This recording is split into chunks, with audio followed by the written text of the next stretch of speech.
Ladies and gentlemen, the story you are about to see is true. The names have been changed to protect the innocent.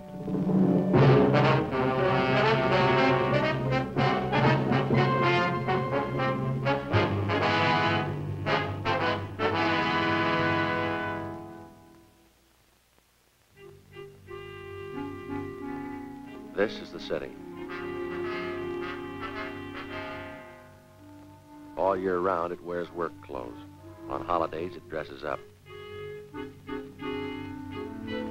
To most people, Christmas brings happiness and prayer. To some, it brings heartbreak. Then my job gets tougher. I'm a cop. It was Thursday, December 22nd. We were working the night watch out of Homicide Division. My partner's Frank Smith. The boss is Captain Lorman. My name's Friday. We'd gotten a call that a 9-year-old boy was missing from his home. The evidence pointed to foul play. We had to check it out.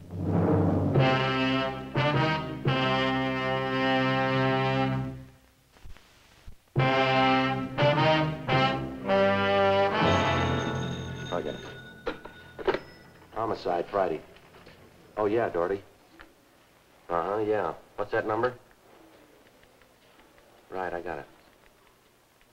Yeah, 9-year-old, huh? Well, how long's he been gone? Right. Well, how do you figure homicide? Uh-huh. Oh, yeah. Yeah, right. Okay, sure, we'll get right on it. Right. Anything? Doherty, Unit 113J. He and Levinson are out on Hollis Avenue trying to track down a 9-year-old boy. What's the story? Well, the kid's missing, suspicion of foul play. How long's he been gone? About 2 hours. Kid was last seen playing in the backyard of his home. Yeah? Doherty says they checked over the yard. Find anything? Blood stains, lots of them. They look new. Tom Doherty from Highland Park Juvenile was waiting for us in front of the house. We went down the driveway and into the backyard. Doherty told us that the boy's mother told him that she'd gone out to do some Christmas shopping at 11 o'clock that morning. And when she returned home at 2 p.m., the boy was gone. His name was Stanley Johnstone, age 9 years. Ray Pinker started his preliminary investigation of the stains found on the patio.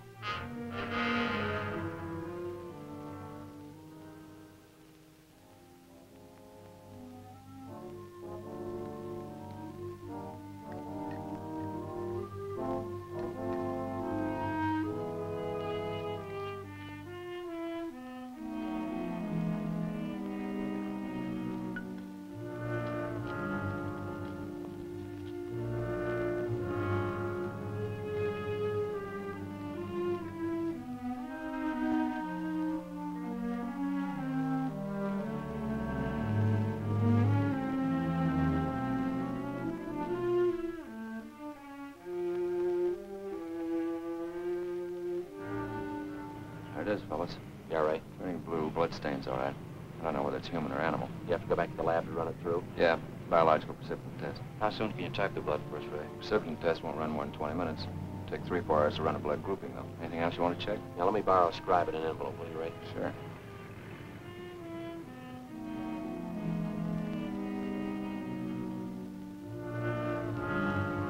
.22 caliber empty cartridge casing. I marked it for evidence. Doherty went on to tell us that he and his partner Levinson had talked with the neighbors. They could tell them nothing. He said they put out a missing broadcast on the boy and that the mother was at a loss to explain the boy's whereabouts. Blood stains, empty cartridge. Could mean 100 things. Any ideas, Freddie? Yeah, just one, and I don't like it. 4:30 p.m., Thursday, December 22nd. The neighborhood search for 9-year-old Stanley Johnstone continued. Ray Pinker went back to the crime lab to start the precipitin test and the blood grouping. Levinson and his partner Doherty from Highland Juvenile stood by. We called Captain Lorman, and he arranged for a special detail to aid in the search for the missing boy.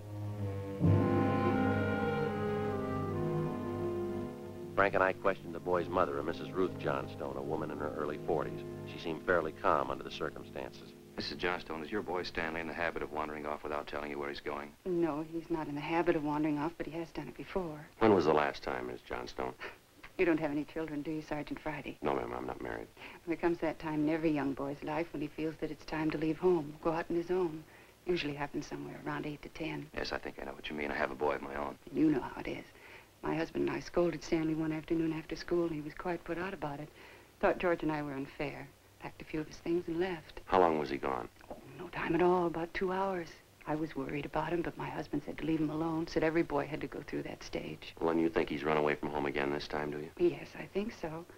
He's been gone about 4 hours now. I have a funny feeling about it. Well, did you and his father have some misunderstanding with the boy recently? That's just it. We haven't. I don't mind telling you, now that we're talking about it. I'm getting worried. Any place around that he might like to visit, a hobby shop or a playground where he might be? Well, yes, there's Jensen's model shop, little Heidi Robinson, but I've already called all his friends, and they have no idea where he is either. I see. We'd like a list of all of his friends and the places that he was known to frequent. Yes, all right, I'll give them to you. Where do you suppose he is? Where's your husband now, Mrs. Johnstone? At work. George works for the city. He's a fireman. Where's he stationed? Engine Company 12. He's working the A platoon. He'll be home tomorrow morning. I haven't told him Stanley's gone. Well, is there any chance that the boy might be down at the firehouse with his father? No, he seldom goes down there anymore. No, I don't think he's there. I'm awfully worried. May I call my husband? Well, sure. Go right ahead. I know George will be worried.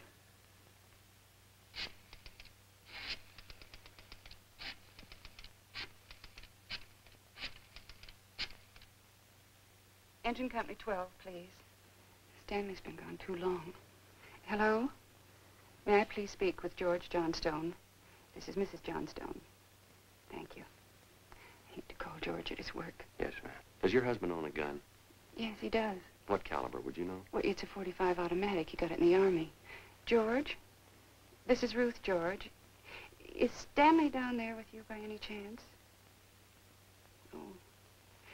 No, I can't find him anywhere. He wasn't here when I came home from doing my shopping. Well, there are 2 policemen here. No, dear, I'll call you if we don't find him soon. All right, dear, yes, you too. Bye. I didn't think you'd be with George. That .45, is that the only gun in the house? Yes. Why are you asking about guns? Has anything happened you're not telling me about? No, ma'am, just routine checking. We'll have to take a look at that .45 if you don't mind. Well, maybe I should tell you. We do have another gun in the house, but it's all wrapped up. George bought it for Stanley's Christmas present. Wonder if we could see that, please. Well, yes. Do you have to unwrap it? I'm afraid so. Well, it's this way. It's in this closet. Think I can reach it? Can't hide it. Oh. Stanley must have found it. It's gone. There's the gift card and the box the gun came in. It was a rifle. Wonder if I could see that box. Oh, of course. Thanks, sir.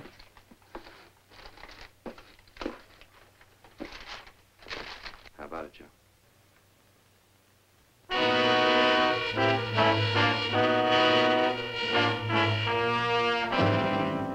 Thursday, December 22nd, 5:15 p.m. The search for the missing boy continued.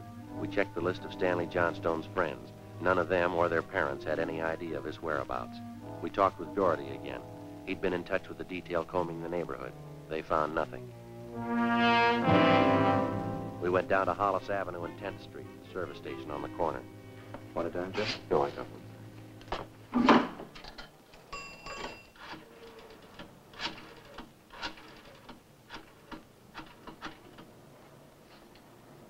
2667, please. Thank you. Crime lab? Yeah, Ray? No, Ray Pinker. Hi, Ray, it's Friday. No sign of him yet. Did you finish the precipitant yet? I see.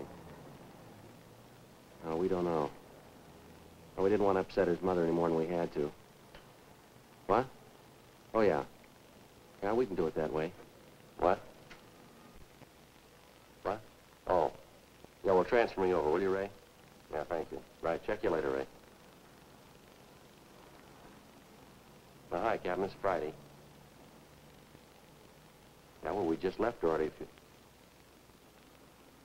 Yeah. Right? We'll stay on it. What'd Pinker have? It's human blood. He's working on the grouping now. He wanted to know the Johnstone boy's blood type. Something else. Yeah? There's another one missing. An 8-year-old boy.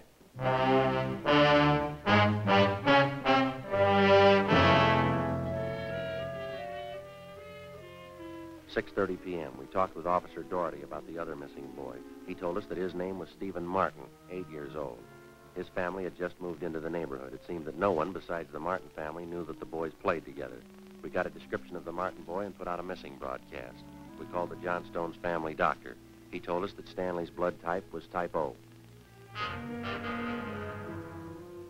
At 7 p.m., we talked with Mrs. John Martin. Stevie told me he was just going out to play. He said he'd be home by 6 for dinner. Yes, ma'am. He's always prompt, never overstays his playtime. It's after 7, isn't it? Yes, ma'am, 5 after. You sure Mrs. Johnston doesn't know where the boys are? She has no idea, Mrs. Martin. It's terrible, just awful. I feel there's more to this thing, something you're not telling me. Well, there's no use to upset you until we know a few things for sure. Then you are holding back something. Please try not to worry, Miss Martin. There are certain questions we have to ask, routine questions in any kind of investigation. Is there anything else you want to know? Yes, what's your boy's blood type? Funny question. Do you think anything's happened to him? Have you found him and you're not telling me? No, ma'am, we haven't found him. We don't think anything's happened to him. Blood type. Yes, ma'am. I think I have it written down in Stevie's baby book.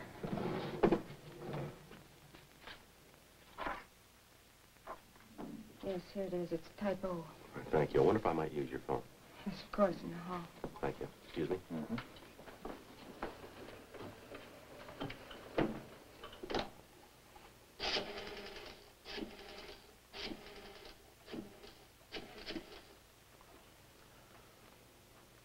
Two 667, please.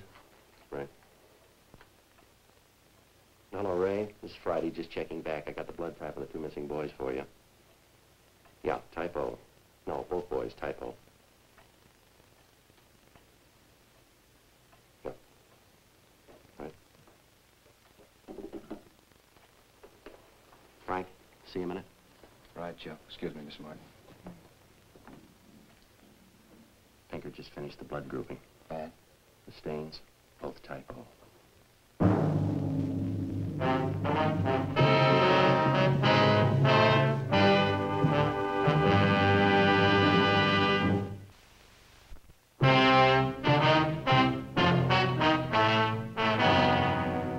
8 p.m., Thursday, December 22nd.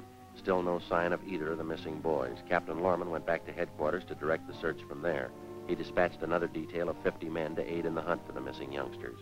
8:30 p.m. We went up the block to see Mrs. Johnstone. Her husband had quit work early and returned home. We talked with him. He could tell us nothing more than we already knew. We still had not informed either of the families about the blood stains and the empty cartridge casing which had been discovered in the backyard of the Johnstone home. It was more than possible that they had a right to know about our findings, but Frank and I felt there was no cause to add to the distress of the 2 families at this time. If the 2 missing boys were found alive and well, then the blood stains in the cartridge would be of no concern to the relieved parents. At 8:40 p.m., Frank and I left the Johnstone house and went to the home of Mr. and Mrs. John Martin. Miss Martin, you say your husband works in the market. Yes, he telephoned about 15 minutes ago and said he was closing up right away. He'll be here any minute. Do wish Stevie would call or come home. It's so cold out tonight. All he had on was a thin cotton shirt. You try not to worry. We're doing everything we can. He'll be all right. Stevie's father's such a sensitive man. He and the boy are so close. I know he's terribly upset. Now, you say you looked every place. There's no place else the boy might be. Oh, no place, no. If anything's happened to the boy, it'll just kill John. You just take it easy, Mrs. Martin. Sit still. I'll get it. Thank you. Joe. Yeah. The Johnstone kid, he'd been found.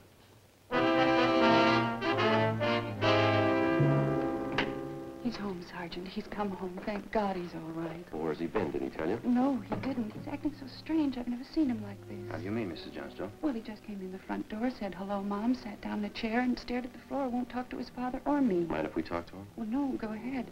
I asked him about the little Martin boy, but he wouldn't tell me a thing. Where's he now? In the dining room.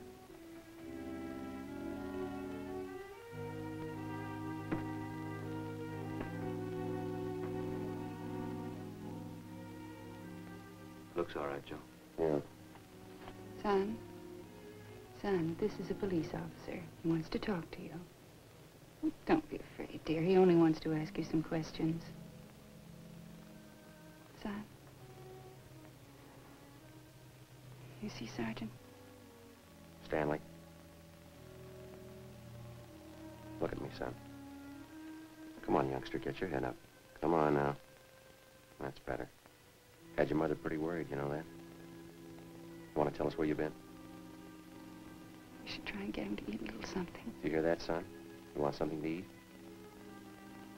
Stanley, There's another little boy up the street who hasn't come home. You know where he is?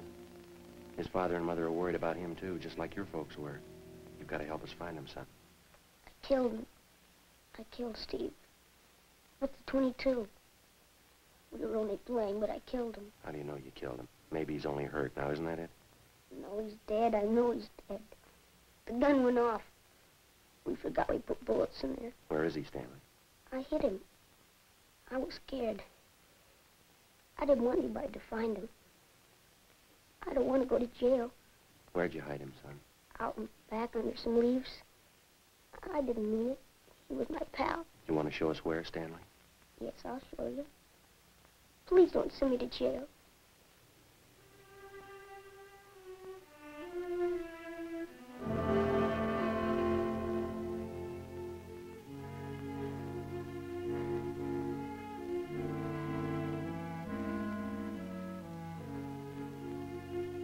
(9:15 p.m., Thursday, December 22nd.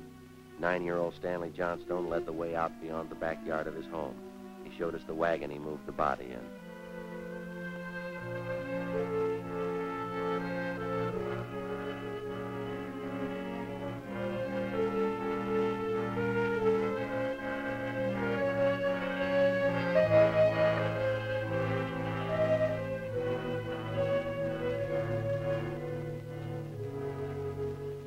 Stanley led us to a small clump of trees in back of the house. There we found the body of Stephen Martin. There was a single bullet wound in his chest just below his heart. He was dead.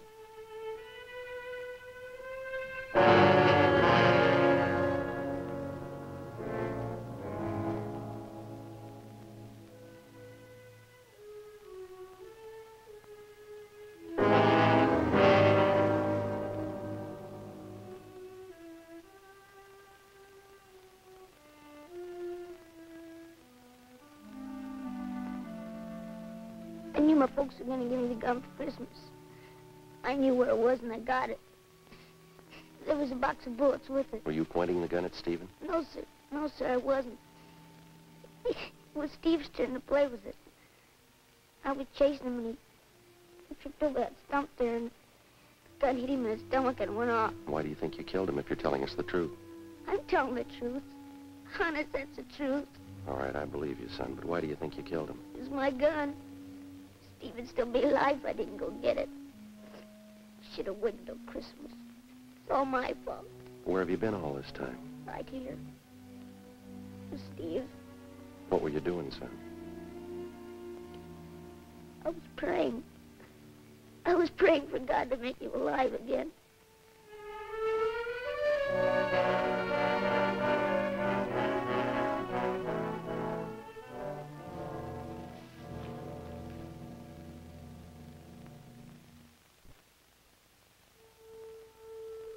After a thorough investigation, Frank and I were convinced that the shooting of Stephen Martin was accidental. All evidence indicated that the Johnstone boy was telling the truth.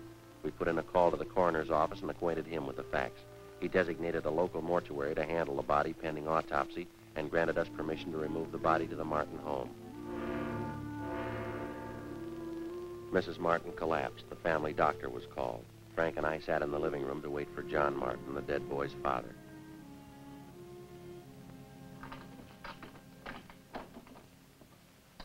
Edith? Edith? Mr. Martin? Yes. You the police? Yes, sir. Where's Edith? Where's my wife? Well, has my boy come home yet?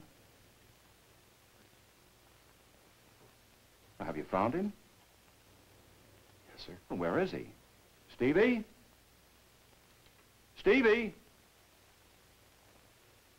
Where's Steve? He's hurt, isn't he? Yes, sir. Well, where is he? I want to see him. He's hurt pretty bad, Mr. Martin. Well, where is he? I want to see him.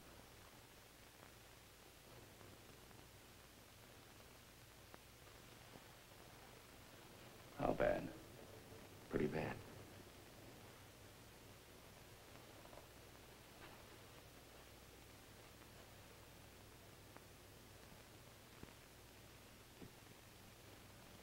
He's dead.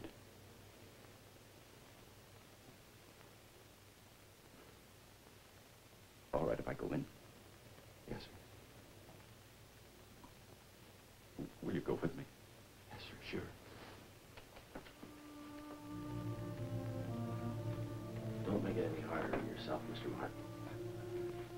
see my boy. Stevie.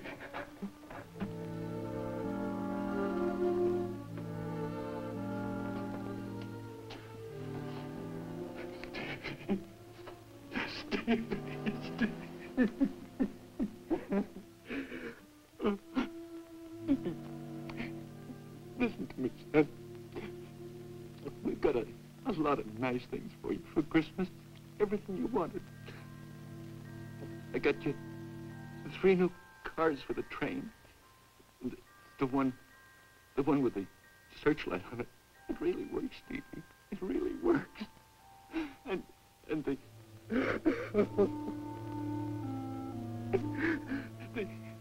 the new switch you wanted, and a lot more track. You know, now you can have a big light out.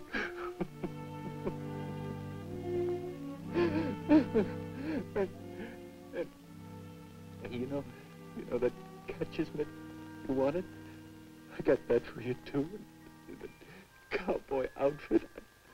I get it.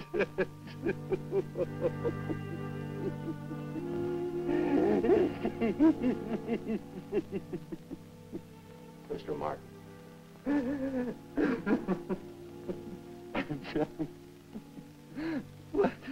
What happened? It was an accident, sir. He was playing with the Johnstone boy up the street. Playing with a gun. Went off. What was the name of that other boy? Stanley Johnstone. It was an accident, sir. Mr. Martin. I want to see that boy.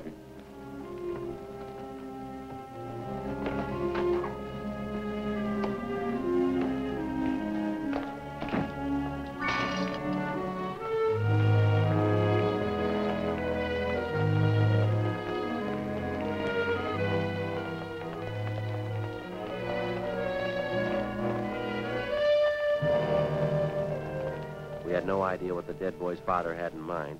We didn't feel that we should try to restrain him. We went along with him up the street to the Johnstone home. I'm Stevie's father. Where's your boy? Oh, I'm sorry. We bought the gun and we were going to tell him not to use it unless his father was with him until he learned how to treat firearms. Where's your boy? He's right here. Won't you come in? It's all right, Miss Johnstone.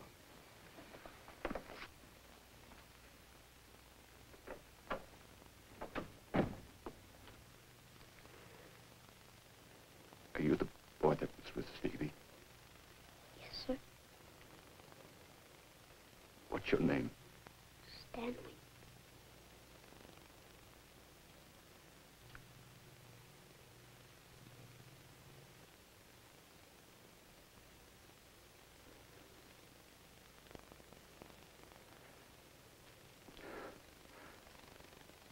I know it wasn't your fault, Stanley.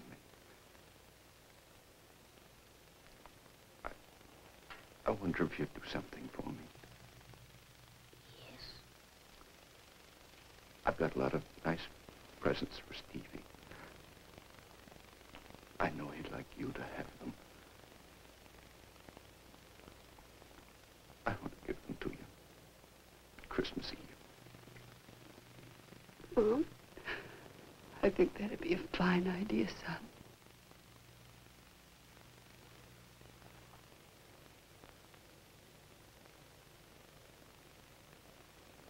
Come on, Frank.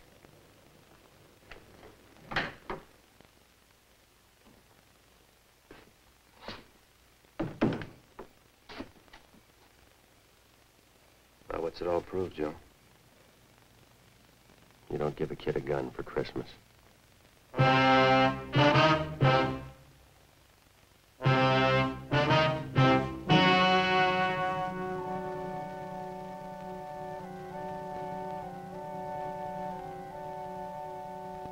On December 24th, a coroner's inquest was held at the County Morgue, Hall of Justice, City and County of Los Angeles, State of California.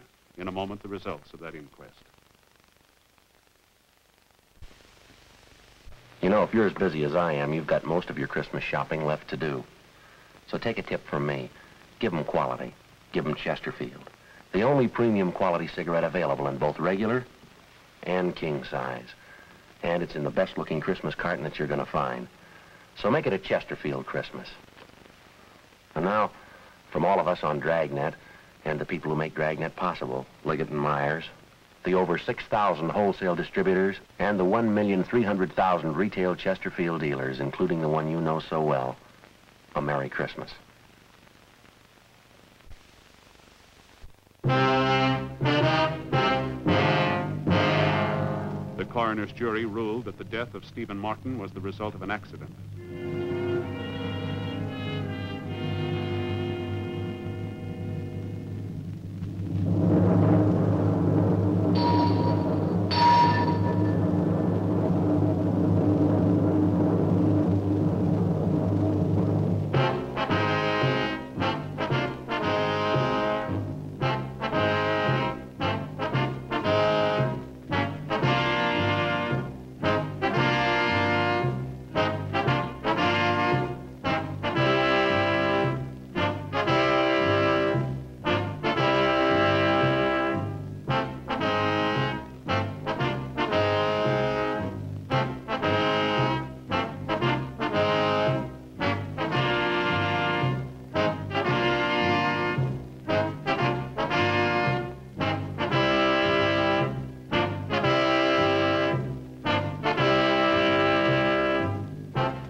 Ladies and gentlemen, the story you are about to see is true.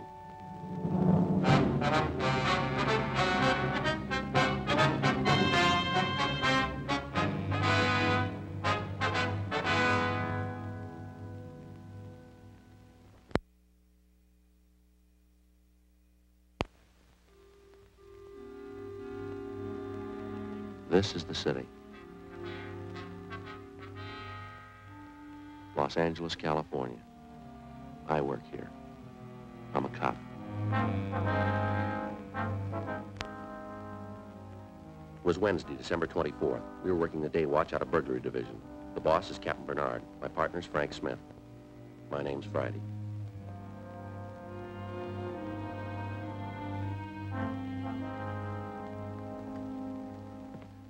Hi, Joe. Hi. Christmas cards, huh? A little late, aren't you? Well, I was going to send them out Monday, but we had that stakeout. You ought to get married, Joe. Yeah? It's the only system. Faye does all that stuff for me. Laundry, mails, cards. Only system. Might help. You got a big stack there. Ought to cut down the list. Look at this here. Upholstery shop. Yeah? They send me a card every year. I never get anything upholstered. Faye and I ought to go over our list. Cut off a few names. I brought in your present. Want to open it now? No, I'll wait. I always open a couple a day before. Why? Well, put you in the spirit ahead of time. I opened Phil's this morning. Who's he? Faye's brother in Denver. Gave me a magazine, one of those funny ones. What do you mean, a comic book? No, one of those funny ones, you know. No, I don't, Frank. Well, some of the pages have holes in them. You look through and there's a picture on the next page. Oh, yeah, I've seen those on the newsstand. They have cloth pasted in. Cloth? In the ads. If you want to buy a suit, they have a sample right there. You mean you can feel it? Reach right out and feel it. There was one for $200. The suit? Sure. Cloth comes from Scotland. What's it made out of? Solid gold? No, they got a special kind of goat over there. It's real smooth.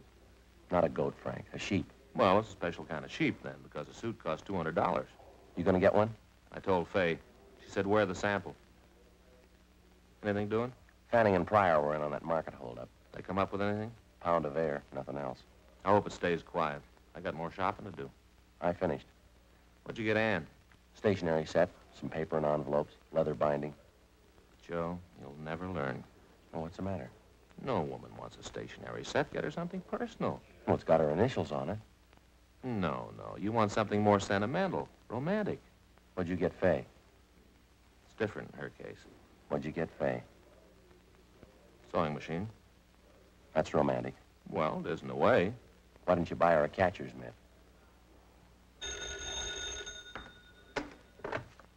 Burglary Friday. Yes, that's right. You have the right department. All right, Father, we'll be right down. No, you can tell us about it there. Goodbye. The old mission church, they've had a theft. Collection money? Statue of the child Jesus.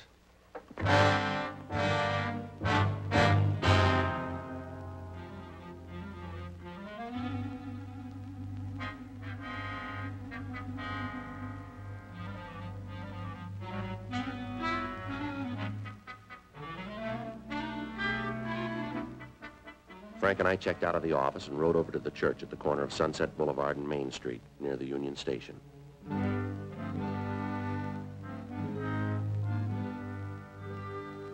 It was an old church. It was there before there was a Union Station or trains to come into a station. The Padres from down in Mexico built it. The devout Mexicans in town still attended services there.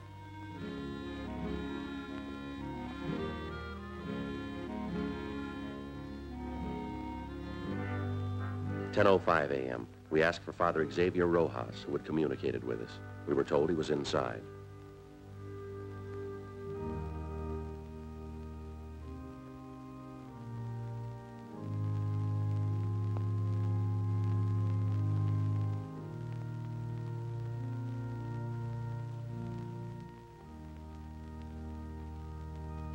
We found Father Rojas up near the sanctuary.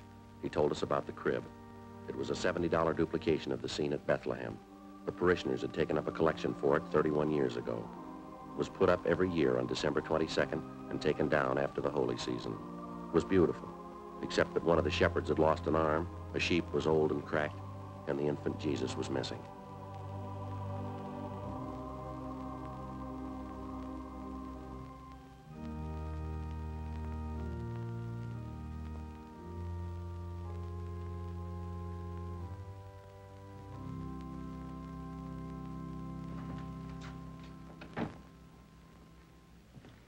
I'm sorry to bother you, man. It's all right, Father.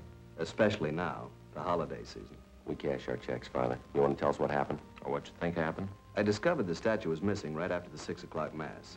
You say the 6? Yes. I started over to the rectory and stopped by the crib. Was the statue there before Mass? I don't know, but it was there last night. How late is the church open? All night. You leave it wide open so any thief can walk in? Particularly thieves, Sergeant.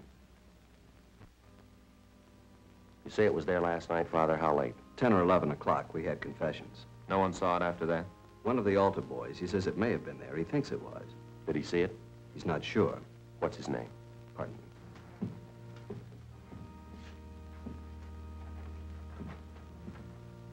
Here's the schedule. You'll find the names for every Mass there. Was there a big crowd at the 6 o'clock Mass, Father?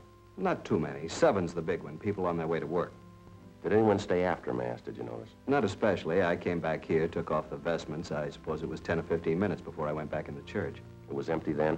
No, people were coming in for the 7 o'clock. Are these the altar boys, James Cornine and Joseph Heffernan? That's right. Joe's the one who mentioned it might have been there. Did you check with the other priests, Father? Before I called you. None of them knows anything about it.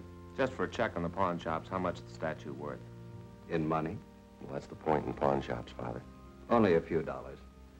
We could get a new one, but it wouldn't be the same. We've had children in the parish. They've grown up and married. It's the only Jesus they know. We understand. And we've had children who died. It was the only Jesus they knew. So many of the people who've come here are simple people. They wouldn't understand, Sergeant. It would be like changing the evening star.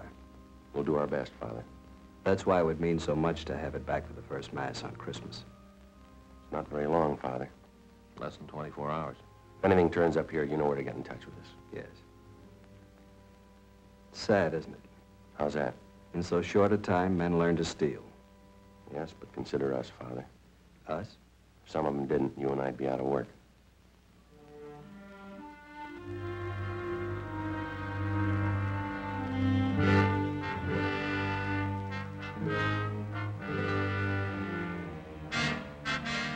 "10:50 a.m. We notified pawn shop detail. We gave them a description of the missing object, the time and the place of theft. A few minutes later, Frank and I checked out the 2 altar boys. The first one, James Cornine, said that he knew nothing about it. After Mass, he'd gone out the sacristy door and come straight home for breakfast. The second one, Joseph Heffernan, was not at home. His father said he had a part-time job. He'd have him get in touch with us after lunch. By 11:30 a.m., we'd run out of book procedure. We had a man to find. Our only clue, he'd been to church.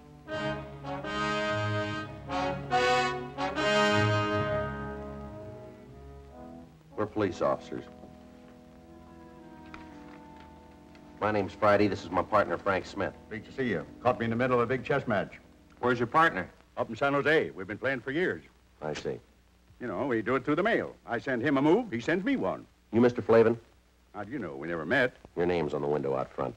Mr. Flavin, we checked the other 2 religious stores in this neighborhood. They're closed. This is the best one anyway. 50% European items. We're checking the stores around the Mission Church. For what? Statue of the Child Jesus. Do you have one we could look at? Sure.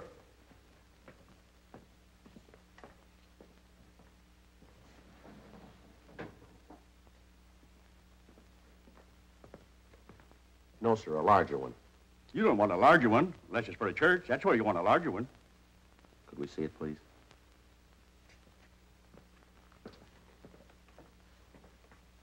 It's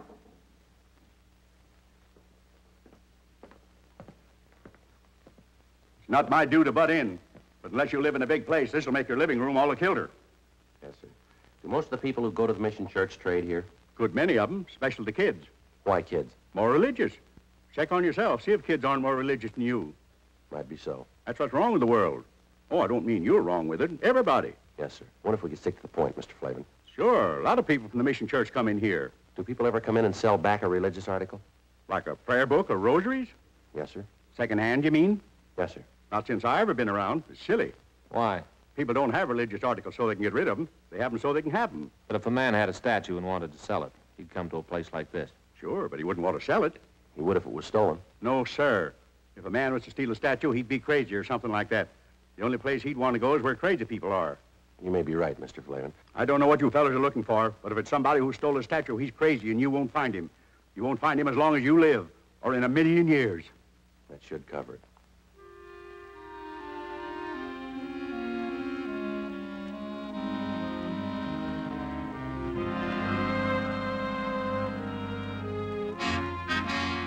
We continued to check religious stores out as far as Van Ness. We asked the same questions. The owners gave us the same answers, but none of them were as encouraging as Mr. Flavin. Frank and I had lunch and reported back to the office. It was 1:30 p.m. I just checked for you in a lunchroom. And we've been down on that theft at the Mission. May get some action on the Patterson case. They locate him? I think he's on the bus from Sacramento. Well, that means the Bakersfield police. We'll wait and see.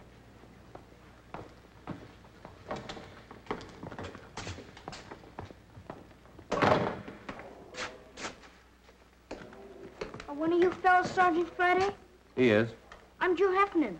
My father said you wanted to see me. Well, sit down, son. You didn't have to come in. A phone call would have worked. My father said to get on over. He says that any kid that uses phones is lazy. We want to ask you about this morning. You serve 6 o'clock Mass? Yes, sir. I'm senior boy, so I get the 6th. You're a senior and you take the early trick? Yes, sir. That way, if you receive communion, you get to have breakfast sooner. Father Rojas says you think the statue was there before Mass.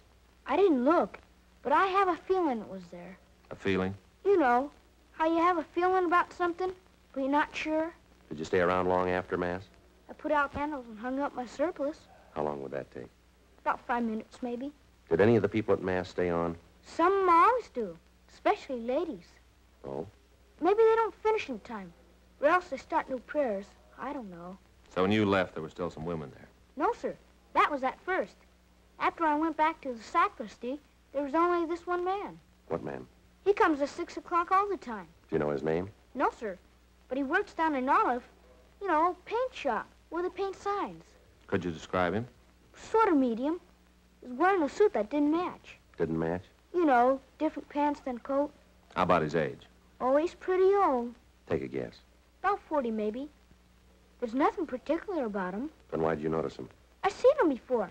And the bundle, I guess. The bundle? Out in front. I saw him when he was coming out. He had this bundle, and he almost dropped it. How large a bundle? It's hard to say. Come on, son. Was it large or small, the size of the statue? About that big. Yes, sir.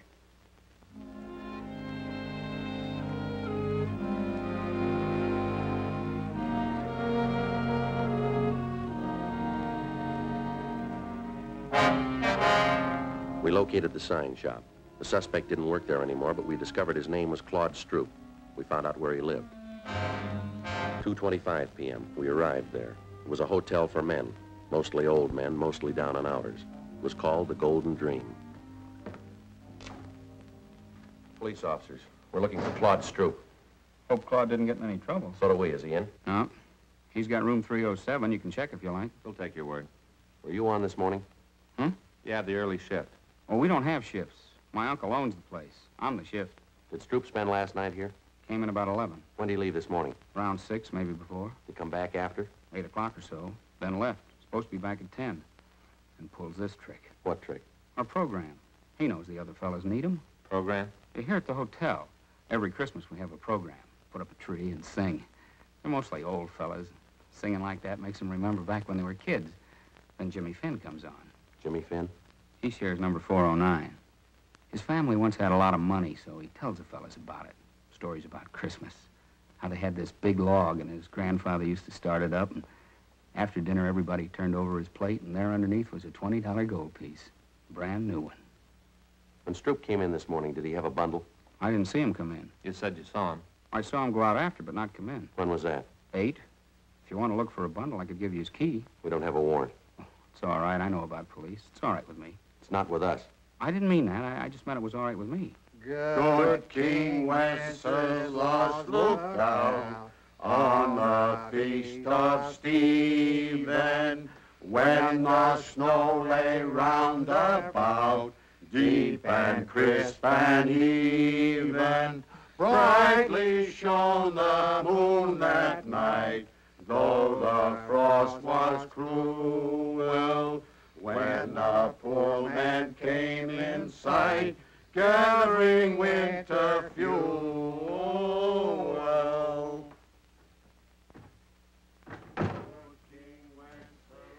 This is the last rehearsal. I got most of the songs down pat. Sounds pretty good. Yeah, that's why it's a shame Claude isn't here. He's tenor, and they need him to make it sound just right. Does Stroop have a job? No, sir. He used to have jobs. Not much lately, though. Did he say where he was going? No, he should have. The fellas need him. When he comes in, will you call us? Sure, and not say anything to him, huh? That's right. I hope it's nothing serious for Claude. Fella's troubles ought to be over. Troubles? Way back. It wouldn't count now. Tell us anyway. Well, I don't know much about it. As much as you know. Now, come on. It was something back where he used to live. He robbed somebody or something. What else? That's all. It was a long time ago, way far back. But he forgot it all, the robbing and everything. No, not quite. He remembered it this morning. God rest ye merry gentlemen, let nothing you dismay, for Jesus Christ our Savior was born upon this day to save us all.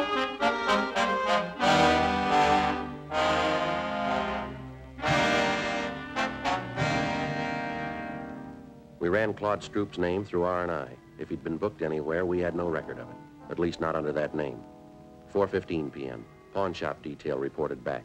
Up until that time, no object resembling the statue of the child Jesus had been turned in. Patterson's on that Sacramento bus. I thought Bakersfield had it. They were supposed to confirm. They did. Hop over to the station. What about Fanning and Pryor? They're still out. Well, they'll be back soon. When's the bus arrive? 6 o'clock. There's plenty of time for them to make it. There's more time for you. We're still in that theft. Can it wait? No. What is it, $10, $15 statue? When's the price determine a case? I realize it's a church statue, but that doesn't give it priority. It's important to them, Captain. Joe and I promised to get it back. What do you got on it? Nothing much.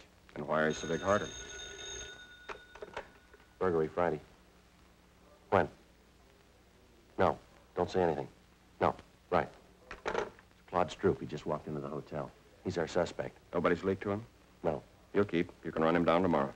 It'll be too late then. They need it for the first mass in the morning, Skipper. It's kind of a big thing for them. I'm sorry. I can't juggle details around so you can get a statue back. If there's time later on, we'll do our best. Yes, sir. You better get over to the station. Yes, sir. Will you call Father Rojas over at the mission? Why? Tell him we're too busy to work on that statue. But we'll do it later. Tomorrow or when we get a chance. Why can't you call him? Well, we better get over to the station. If Patterson's on that bus, we don't want to miss him. All right, I'll call him. Friday. Yeah. I can send Fanning and Pryor over. You might as well stay on that other thing. Whatever you say, Captain.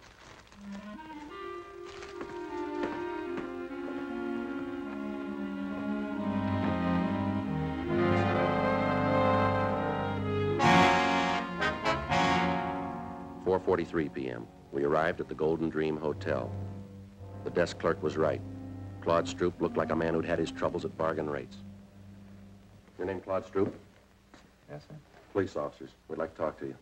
I didn't do anything against the law. Honest, I didn't do anything against it. You haven't been accused. Want to take you downtown. We'd like to talk to you. No, sir, I'm not going. I'm not going anywhere. I'm not going to talk to anybody. You're half wrong already.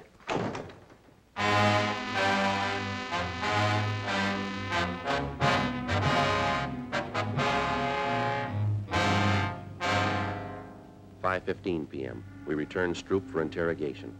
He kept his word. He refused to talk. 6:05 p.m. Frank called Fay, told her that he'd be a little late. Stroop didn't move for a whole hour. He sat and stared, but he didn't talk. 6:40 p.m. We got a final report from pawn shop detail. The shops were closed. There was no statue. Stroop still hadn't talked. Don't you ever want to go home, Stroop? If I was to talk, he wouldn't let me go. Depends on what you'd say. I'd say it wrong, and I wouldn't get home. You won't this way either. I'd like to go. You can bet on that. This is the 7th year we had the program, and I never missed a one. Not a single one. Why don't you tell us what happened, Stroop? How would I know you'd let me go? You wouldn't. I might as well anyway. All right, what happened from Mass on? Well, there was Mass. I came out and started down toward the hotel. Back up. I left my stuff at the hotel, and then I picked up George's car. I didn't steal it. He said I could have it any time I wanted. Only this time I didn't ask him. I took it and started out. Yeah. I should have asked, but I just didn't. I went over to Grand Avenue for the Christmas bulbs, for this fella sells them secondhand. It was coming out of the lot that I did it. Yeah. The bumper must have caught the other car. Didn't leave too big a dent, but there was this long scratch. I got out and tried to wipe it off with my handkerchief. You know, spit on it like. Only it didn't do no good. I didn't think anybody saw. I don't know how you fellas found out about it. I'll check auto records. Right. Stroop, we didn't bring you down here to talk about that. You didn't? No. There's a statue missing from the church. A statue of the child Jesus. You mean I took it? You took a bundle out of church? Yes, sir. That was my other pants for the program tonight. I had a place sewed up and there was a button on it. You can check. But I wouldn't take a statue. I don't think you would either. He's clear at auto records. Go on home. For the program? You mean it's all right? Good night, Stroop. Good night.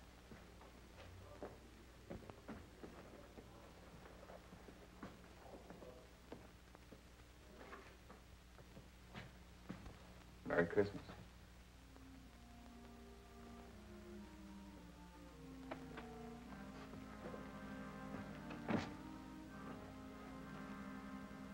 Where to? Well, I don't know. We could stay and work on it tonight. Wouldn't do any good. We won't find it. I don't think so. No use kidding the priest. Build his hopes up. Might as well go tell him now.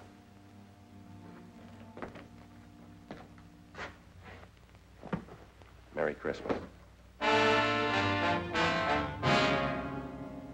7:27 p.m. We arrived at the old Mission Plaza Church. Frank told Father Rojas how it was, that we couldn't get the statue back by morning, but that we'd keep trying during the week. He said he understood. We told him we had to get on.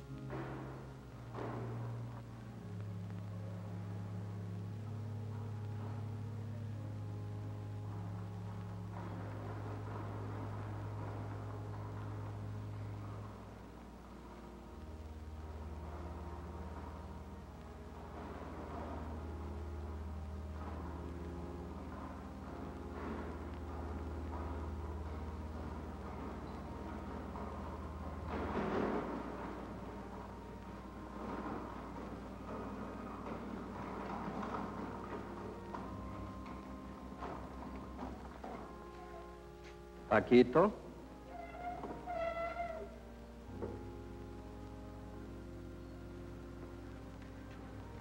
Padre Rojas?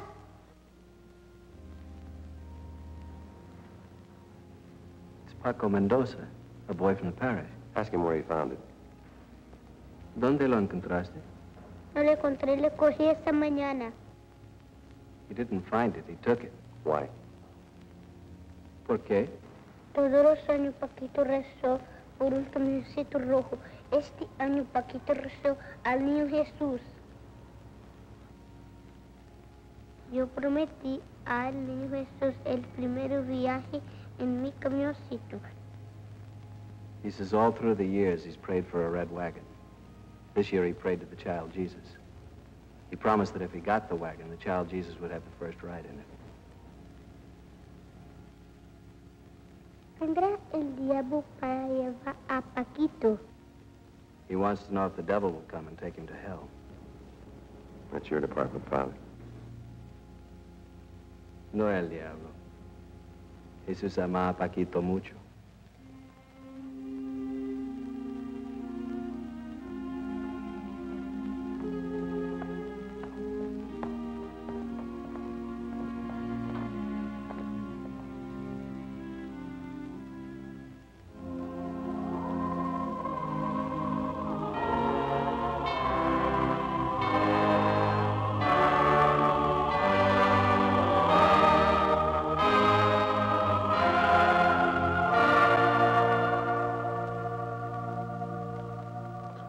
Vuelve a tu casa, Paquito.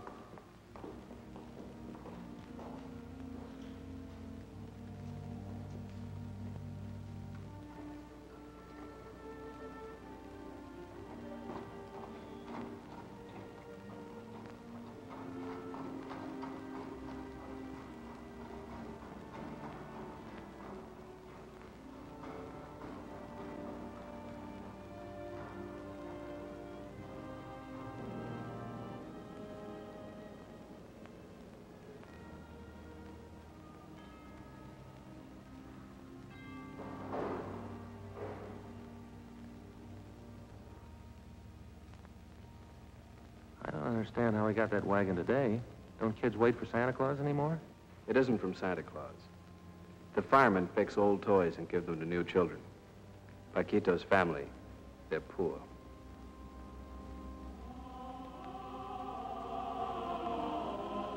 Are they, Father?